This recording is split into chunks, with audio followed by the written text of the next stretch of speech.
اور اللہ کی قسم سب سے بڑے گناہ سے سب سے پہلے پیچھے ہٹیے۔ اور جانتے ہو سب سے بڑا گناہ کیا ہے؟ سب سے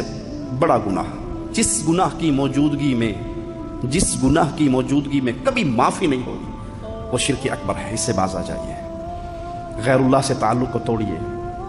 اللہ والے بنیے، اللہ کے ساتھ جڑیے، عقیدہ توحید کو سمجھیے۔ جس بندے نے توحید کو نہیں سمجھا، ایمانیات کو نہیں سمجھا، وہ رمضان کے روزے رکھے، وہ تراویح پڑھے، وہ اذکار کرے، وہ تہجد پڑھے، وہ صدقے کرے، وہ روزانہ اونٹ ذبح کر کے فقراء میں بانٹے،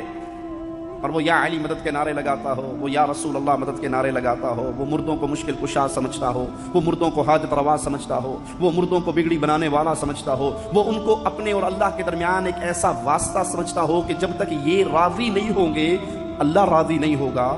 ان کو راضی کریں گے تو اللہ کو راضی کریں گے، یہ سنیں گے تو اللہ کو سنائیں گے، اللہ ہماری ڈائریکٹ نہیں سنتا، اللہ تک پہنچنے کا اس کے علاوہ کوئی ذریعہ ہی نہیں ہے۔ جس نے ایسے اپنے اور اللہ کے درمیان واسطے بنا لیے کہ تمام راستے بند ہیں سوائے پیر صاحب کی بیعت کر کے، بابا جی کا لڑ پکڑ کے، تو سمجھ لو کہ بربادی کا راستے پہ ایسا گرا ہوا ہے۔ رمضان تو رمضان، یہ شب قدر کو پائے اور ساری رات سجدوں میں گزار دے، قرآن پڑھتا ہوا گزار دے، یہ بد عقیدگی اس کو ہمیشہ کے جہنم کا ایندھن بنائے گی۔